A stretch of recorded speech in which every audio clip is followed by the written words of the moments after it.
अस्सलाम वालेकुम friends, welcome back to top smarties. Drama serial Hadsa, ये ड्रामा उसी साइट पर गया जिसकी हमने प्रेडिक्शन की थी कि 3 साल पहले इस्लामाबाद मोटरवे पर जो वाकया पेश आया था कि बच्चों के सामने मां का रेप किया गया, जियो टीवी ने उसी वाकये पर ही ये ड्रामा हादसा बनाया।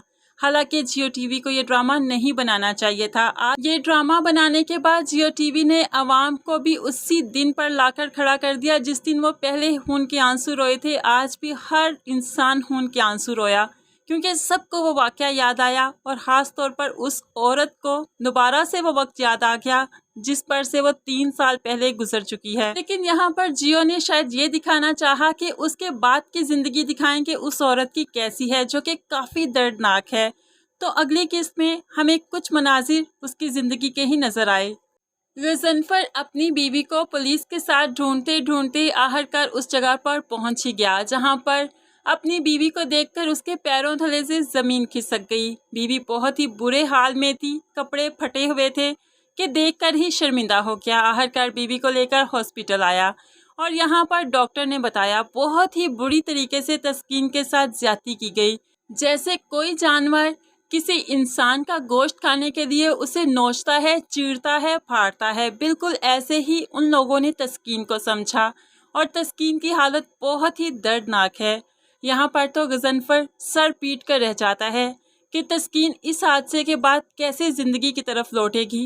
आखिर वो जाकर दुनिया वालों को क्या मुंह दिखाएगा, कैसे बीवी को सबके सामने लेकर जाएगा। बहुत ही दर्दनाक सिचुएशन है ये। अब सारे घर वाले भी परेशान कि गज़नफ़र भी वापस नहीं आया। आखिर तस्कीन के साथ और कुमैल के साथ क्या हुआ।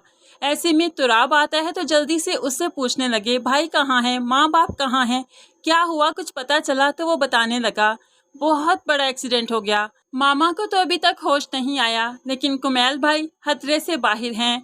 तो दूसरी तरफ अब घर वालों को हकीकत पता चल ही गई कि क्या हुआ। तभी तो सब एक दूसरे से नजरें मिलाने के काबिल नहीं रहे। सभी एक दूसरे से ऐसे चेहरा छुपा रहे हैं जैसे ये गुनाह इन्हीं से सरजद हुआ हो। ऐसे में ऐना बहुत रोती है कि वलीद आ गया। उसे लगा कि उसका मजबूत सहारा आ गया जिसके कंधे पर सर रखकर वो रो सकती है। तो वो वलीद से कहने लगी हमारे साथ बहुत बड़ा हादसा हो गया। वलीद को तो कोई परवाह कोई फिक्र नहीं, कहने लगा तुम्हारी माँ जिस डगर पर चलती थी मुझे पता था कि एक दिन ऐसा कुछ ज़रूर होगा। ऐना की तो आंखें खुली की खुली रह गई कि ये मेरी माँ के बारे में कैसे बात कर रहा है। अब वलीद ऐना को साफ साफ कह देता है तुम लोगों के साथ रिश्ता जोड़ना हमारे लिए बाइस शर्म है।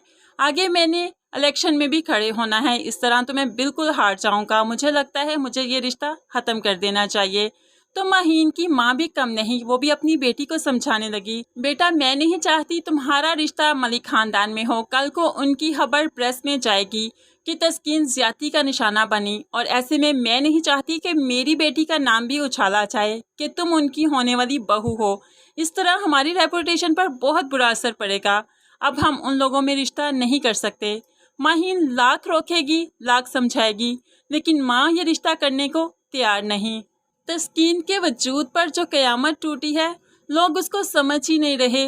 अब सभी तस्कीन को ही गुनहगार समझेंगे कि तुम ही आगे आगे फिरती थी, सोशल वर्क करना था ना, अब भुगतो, यही तुम्हारी सज़ा होनी चाहिए थी। तस्कीन के दर्द का अंदाज़ा तो शायद किसी को भी ना हो, शायद ये गज़नफ़र ही हो कि जो इसके दर्द को समझ सके। बाकी तो अपनी हर खुशी रूठ जाने का सबब ही तस्कीन को समझेंगे।